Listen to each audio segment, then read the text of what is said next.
हिंदी में यूपीएससी की तैयारी से संबंधित प्रोग्राम्स को देखने के लिए सब्सक्राइब करें स्टडी IQ IAS हिंदी। आप सभी का बहुत बहुत स्वागत है स्टडी IQ के हिंदी यूट्यूब चैनल पे। मेरा नाम है अभिनव कुमार बोरे और मैं आप सभी के लिए रोज की तरह ज्योग्राफी और इन्वायरमेंट से रिलेटेड करंट अफेयर लेकर प्रस्तुत हूं। और इसमें सबसे इंपॉर्टेंट करंट अफेयर है, आप पाएंगे चाइना की मैसिव एंट्री जो बीते दशकों से इस एरिया में हो रही थी, वो फाइनली आप कह सकते हैं एस्टैब्लिश हो चुकी है। सेंट्रल अमेरिका में चाइना का लगातार बढ़ता हुआ इन्फ्लुएंस आज एक डिफाइन लेवल तक आ चुका है।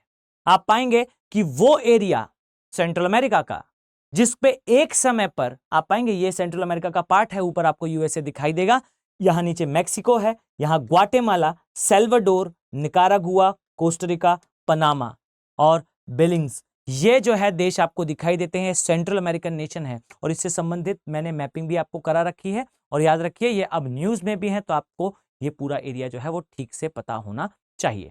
तो इस एरिया में चाइना का जो है वो लगातार इंफ्लुएंस बढ़ रहा है।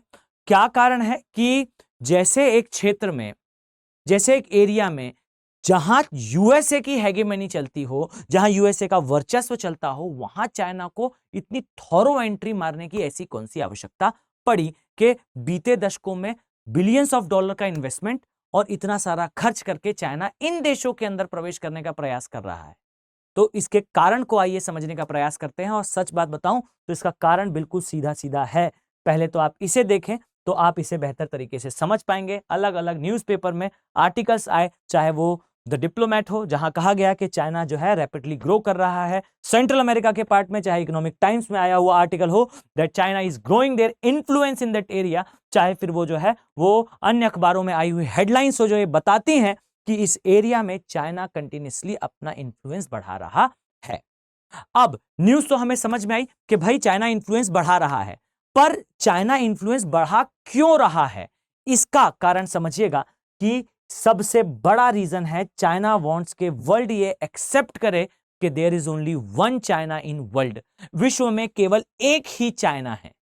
अब आप कहेंगे एक चाइना क्यों?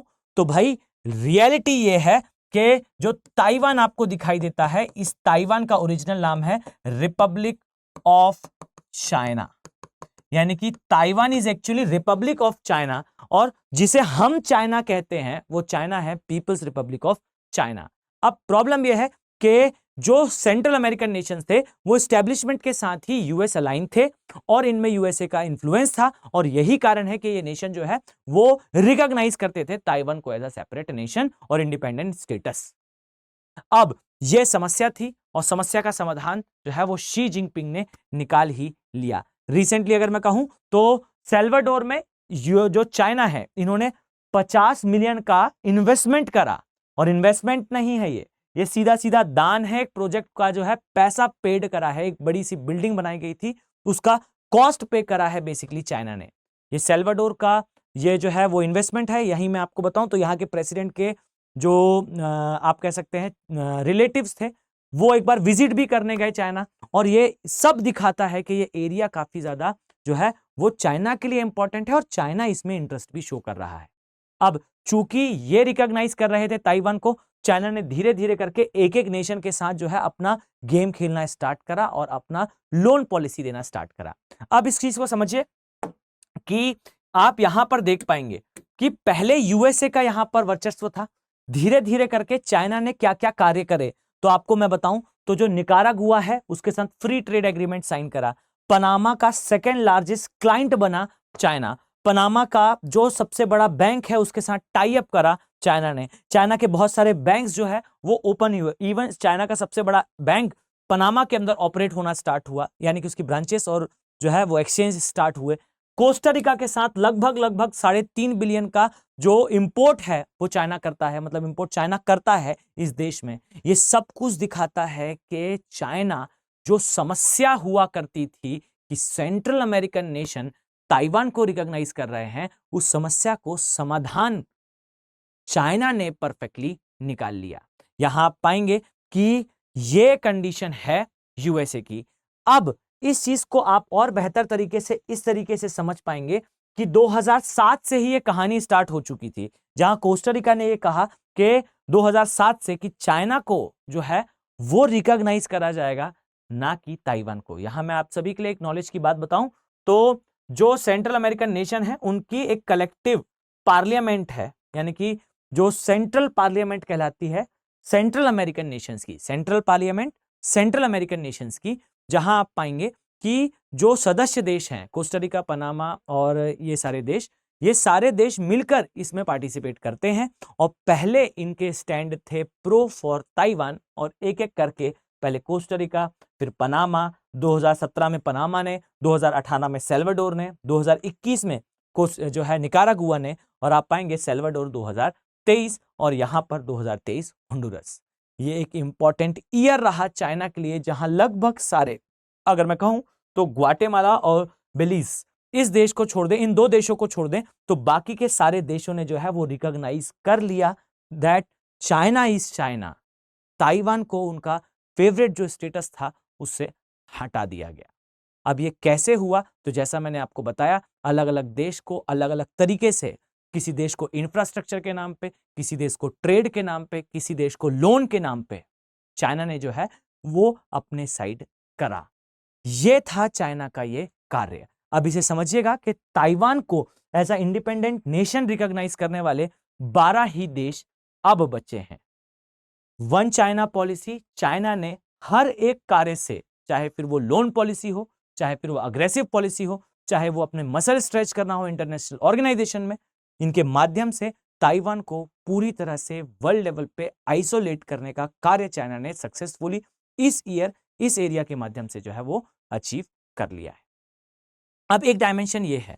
दूसरा चीज है कि इस पे यूएसए के स्टैंड्स क्या हैं। तो अगर मैं आपको सही सही बताऊं तो यूएस प्रेसिडेंट ने सेवरल टाइम, अगर मैं आपको दिखाऊं तो यूएस प्रेसिडेंट ने सेवरल टाइम जो है इसके लिए वार्निंग इशू करी इन देशों को कि डियर नेशंस, आप स्मॉल देश हो, आप छोटे देश हो, मैसिव लोन पॉलिसी, एक लोन है, एक पॉलिसी है जिसे कहा जाता है मसल मेल लोन थ्योरी, यानी कि आप किसी बहुत बड़े व्यक्ति से लोन ना लें उतना जो आप कभी वापस ना कर पाए। वास्तविकता यह है कि चाइना परफेक्टली नोज के छोटे देश जैसे द्वीपीय देश हो गए, या इस प्रकार से मैं आकार की बात कर रहा हूं, ये देश जो वास्तविकता में लोन को जल्दी रीपे नहीं कर सकते, उन देशों को मैसिव लोन देना और शॉर्ट टर्म के लिए लोन देना along with greater interest. IMF 0.7 और बहुत हुआ तो 1% के इंटरेस्ट पे लोन देता है, चाइना 2% के इंटरेस्ट रेट पर लोन देता है, वो भी ऐसे देशों को जो जल्दी रीपे नहीं कर पाएंगे, वो भी शॉर्ट टर्म लोन।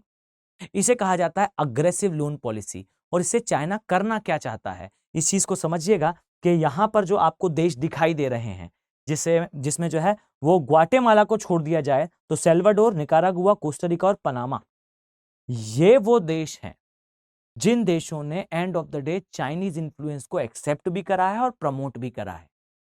अब यहां काम की बात यह है कि आने वाले टाइम में चाइना यहां पर प्रोजेक्ट अगर स्टार्ट कर देता है अपने, तब यह होगा यूएस हेगेमनी के ऊपर सबसे बड़ा चैलेंज, सबसे बड़ा प्रघात। और यह भी याद रखिएगा कि इसके रिटेलिएशन में यूएसए की भी स्ट्रेटेजी है। क्या स्ट्रेटेजी है, हम किसी एक अदर वीडियो में इसके बारे में डिटेल में डिस्कशन करेंगे कि चाइना के अगेंस्ट, चाइना की इस अग्रेसिव पॉलिसी के अगेंस्ट जो है वो क्या रेडीनेस है यूएसए की। बट अगर मैं आपको एक और डायमेंशन इसके बारे में बताना चाहूं तो ये याद रखिए कि एक नया वर्ड है जो क्वाइन हो रहा है वर्ल्ड लेवल पे, जिसे कहा जाता है इकोनॉमिक कॉलोनिज्म, आर्थिक उपनिवेशवाद, जहां पर अधिक मात्रा में लोन देकर किसी देश को अपने इन्फ्लुएंस में ले लेना और उसकी जो गतिविधियां हैं उसको इनडायरेक्टली कंट्रोल करना स्टार्ट कर देना। आप इसमें पाएंगे ये डेट ट्रैप है, ये एक लोन का जो है वो जाल है, जिसमें देश को इस प्रकार से जो है वो मोल्ड करा जाता है कि वो देश जो है वो उसे रीपे ना कर पाए और उस देश के अंदर फिर एंट्री हो जाए चाइना की। डायरेक्टली नहीं तो इनडायरेक्टली उसके सारे डिसीजंस को जो है वो मोल्ड करेगा चाइना। अगर आपको ये वीडियो पसंद आया हो तो आप इसे शेयर कर सकते हैं, और ये भी याद रखिएगा कि अगर आप इसी प्रकार के वीडियोस को देखना चाहते हैं तो आप अपने सुझाव कमेंट सेक्शन में जरूर बताएं। इस पीडीएफ को अगर डाउनलोड करना चाहते हैं तो मेरे टेलीग्राम चैनल अभिनव भोरे ज्योग्राफी को ज्वाइन कर लें। और ये याद रखिए कि स्टडी आईक्यू के जो बैचेस हैं, जो P2I बैचेस हैं, वो स्टार्ट हो चुके हैं और इसकी क्लोजिंग डेट भी आ चुकी है। ये शाम का 6 बजे का बैच है, याद रखिए इस बैच की क्लोजिंग डेट 20 दिसंबर है और इसका जो कॉस्ट है वो आपको ये पड़ेगा, इसमें SIP इंक्लूडेड है, मतलब success in prelims programme included है, साथ ही इसमें जो है वो मेंस का रेसिडेंशियल प्रोग्राम, यानी कि अगर आपका प्री क्वालिफाई होता है स्टडी IQ अपने खर्चे पर आपको बुलाकर ऑफलाइन मोड में अपने टीचर से पढ़ाई और वो सारी चीजें जो रिक्वायर्ड होगी एग्जामिनेशन के लिए वो प्रोवाइड करेगा, जिसके लिए आपको फर्दर कुछ भी पे नहीं करना है। साथ ही इसमें टेस्ट सीरीज इंक्लूडेड है और 1-to-1 मेंटरशिप इसमें इंक्लूडेड है। ये याद रखिए कि ये बैच की क्लोजिंग डेट से पहले आपको प्रिवेल करना है और इसका विशेष ध्यान रखिएगा कि आप इनका पार्ट बने बाय यूजिंग दिस कोड, क्योंकि अगर आप इस कोड को यूज नहीं करते हैं तब आपको ये कॉस्ट कुछ बढ़कर दिखाई देगी। इवन आप वेबसाइट पर जाएंगे तो वहां पर अवेलेबल जो कोड है उनका भी यूज करने पर यह आपको 26,000 के आसपास ही पड़ेगा। तो अगर आप इसे 24,999 में प्रिवेल करना चाहते हैं तो फिर आप उन फैकल्टीज से जिनसे आप फ्रीक्वेंटली पढ़ रहे हो आप उनका कोड जो है वो यूज कर सकते हैं और आप इन बैचेस का पार्ट बन सकते हैं। मैं मानकर चलता हूं आपके लिए ये वीडियो काफी इंफॉर्मेटिव रहा होगा और उम्मीद करता हूं आप इसे जरूर शेयर करेंगे। मिलते हैं हम इसी प्रकार के एक नेक्स्ट वीडियो में। Have a very nice day. Thank you. Hindi में UPSC की तैयारी से संबंधित प्रोग्राम्स को देखने के लिए सब्सक्राइब करें स्टडी IQ IAS हिंदी।